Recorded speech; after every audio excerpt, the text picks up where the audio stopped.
Conceptualizing, or coming up with a concept, is arguably the most important stage of the composition process.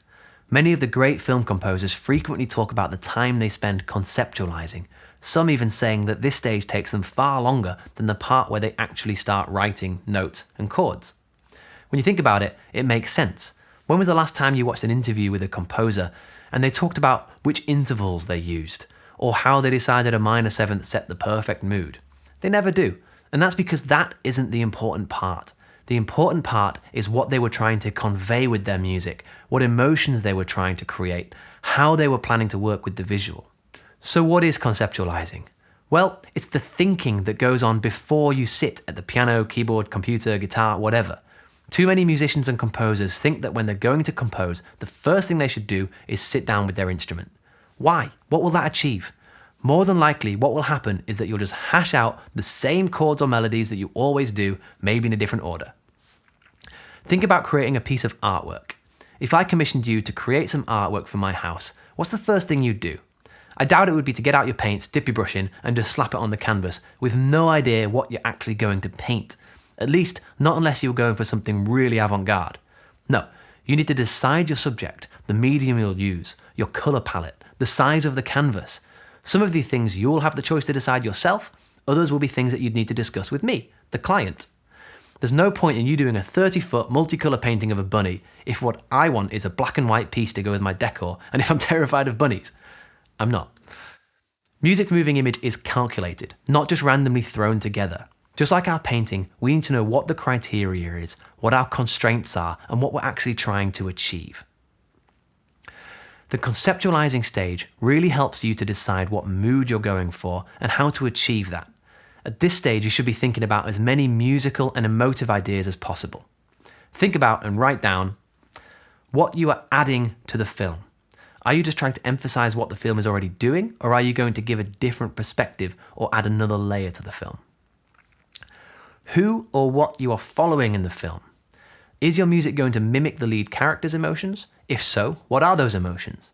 Does the lead character know as much as you do about where they'll end up? For example, if the character you're following is going for a meeting with someone you know to be a serial killer, but they don't, why would your music be ominous or scary here if that's not what the character is feeling? Will your music focus on the location, perhaps? In which case, will you try to use authentic musical styles and instrumentation from that location, or just try to capture the mood of the location in your own style? The mood you're aiming for. Do you want to complement what's happening visually or contrast it? For example, Carter Burwell often talks about how he writes very serious music for his comedy work with the Coen brothers. The instruments or sounds that capture this mood. Remembering to be as specific as you can be. Soft, high piano melodies sound very different to low, clunky piano chords.